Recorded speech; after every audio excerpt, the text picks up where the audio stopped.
اس حدیث سے ہمیں یہ پیغام ملتا ہے کہ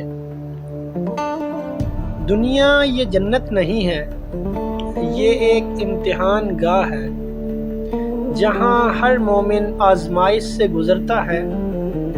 رسول اللہ صلی اللہ علیہ وسلم نے فرمایا، دنیا مومن کے لیے قید خانہ ہے اور کافر کے لیے جنت۔ مومن کے لیے یہ زندگی صبر و شکر اور جد و جہد کا سفر ہے، اور یہی صبر اس کے لیے آخرت کی آزادی بن جاتا ہے۔